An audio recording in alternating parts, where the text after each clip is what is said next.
Hello everyone, welcome to iExamB. Embrace the iExamB learning experience for 50% faster job preparation. In continuation with our discussion of the most important questions for your SEBI Grade A legal exam for the Phase 1, which is going to be held on the 10th of January. This is part 6, in which we will discuss some important questions from the administrative law, jurisprudence and interpretation of the statutes. These topics together, they account for almost, you can say, 15% of the questions that come in Phase 1. In the past, we have seen a good number of questions come from administrative law, especially last 2 years since when the Phase 1 and Phase 2 syllabus has been separated. Together, these two topics can account for around your 6 to 8 questions in the exam. In the next video, we will also talk about the remaining 3 topics from this segment, which again account for another 15% approximately of the questions that are asked in Phase 1.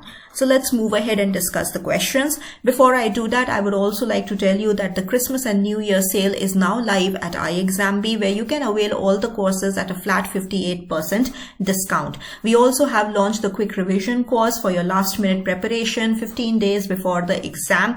That will help you in the practice. You can get exam-like practice in the form of mock test, 15 each for paper 1 and paper 2. Also, there are additional questions to practice in the form of MCQ booklets and revision in the form of legal summary sheets. We are also holding the marathon sessions. We started with the sessions which are covering with the topics both from your paper 1 and paper 2 and can be very helpful for your last minute revisions. So let's move ahead and discuss the important questions for your administrative law, jurisprudence and interpretation of statutes. The first question from administrative law. The doctrine of ultra vires is in administrative law provides that administrative actions are always valid and procedurally followed. Administrative authorities have unlimited powers to act as they deem fit. Administrative authorities can exercise only the powers conferred by law. Judges cannot review administrative decisions. Administrative powers are immune from constitutional limitations. The correct answer over here is C. The administrative authorities can exercise only the powers that are conferred by law. Ultra vires means beyond powers, right? So what is ultra vires?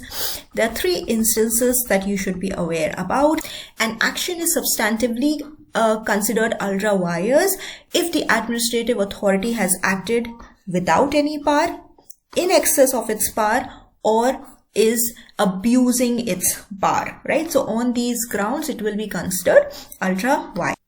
Let's look at the next question. The principle of audi alteram partem, right to be heard, requires that administrative authorities must hear both parties even when law permits ex parte decisions. Before passing an order affecting a person's rights or imposing civil liability, the person must be given an opportunity to present their case and adequate time to respond. Administrative authorities may hear one side without informing the other. Hearing must be provided only for judicial decisions, not administrative ones, or written notice is optional. Oral notice is sufficient in all the cases. The correct answer over here is B, right? There is a right to be heard. That means you have to hear the other side, and therefore before passing any order which is affecting a person's rights, interests or civil liabilities, the person must be given 1, notice, adequate information, opportunity to be heard, and even adequate time to present their own response, right? So that is what is meant by this particular principle. Next question. In Sukhdev Singh versus Bhagat Ram Sardar case, the Supreme Court had established that the private companies are always outside the scope of Article 12 definition of state, that only departments directly under government constitute the state, that public sector corporations and bodies substantially controlled by government fall within the definition of state, that the Article 12 applies only to legislative and judicial bodies, or the Article 14 and Article 16 do not apply to employment in corporations. The correct answer over here is C. This was a very important landmark case which basically expanded the definition of state as given under the Article 12 of your Indian Constitution. So what it stated was, and defined state as, was that this definition of the state is not limited to only the government departments, but even extends to all the authorities performing government functions and substantially controlled by the government.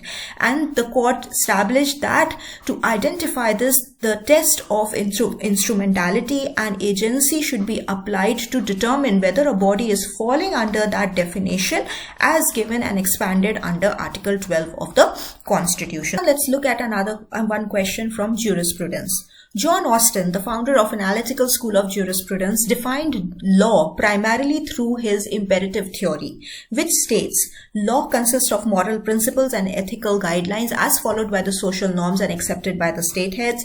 Law originates from the customs and practices of communities. Law is the aggregate of rules set by the political superior, which is the sovereign, to those politically subjected, which is backed by sanctions. Law is whatever the judges decide in particular cases, or law must conform to natural justice and equity. The correct answer over here is C. The law is an aggregate of rules set by the political head or the sovereign head, right? So according to him, the very important elements of a law under this particular theory, which is the imperative theory, is that there should be command. That is, the law is a directive from a superior, in this case the sovereign. Duty, that is, the law imposes obligations on the subjects, the people of the country. And the third part, that there is a sanction. Law is backed by a threat of punishment for non-compliance. Next question. Which of the following is an instance of violation of principles of natural justice? If one person hears the case and another decides the case, relying upon report of expert without affording an opportunity to rebut the same, if the opportunity given is not availed of by the party concerned, all three of the above, A, B and C, or A and B only. The correct answer is E, that is A and B only, right? So the first two options are correct. Why is option C not correct? Because if the opportunity given is not availed of by the other party concerned, then it is not a violation of the principles of natural justice, right? Because why? Because the opportunity was provided and they have decided not to avail it, right? So the audi alteram partem provides for the rule of fair hearing. This, as we had discussed earlier also, right? So this rule shall be violated if reasonable opportunity of hearing or notice has not been provided. But if that has been provided and the party chooses not to avail it, then it is not a violation.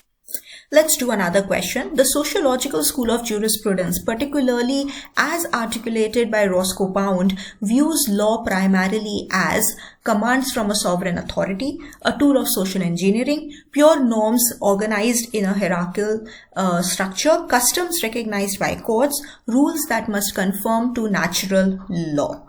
The correct answer over here is B, a tool of social engineering, right? So what this sociological school of jurisprudence stated was that the law should act as a balancing tool, a dynamic tool for balancing both the competing interests within the society while satisfying the social wants and claims.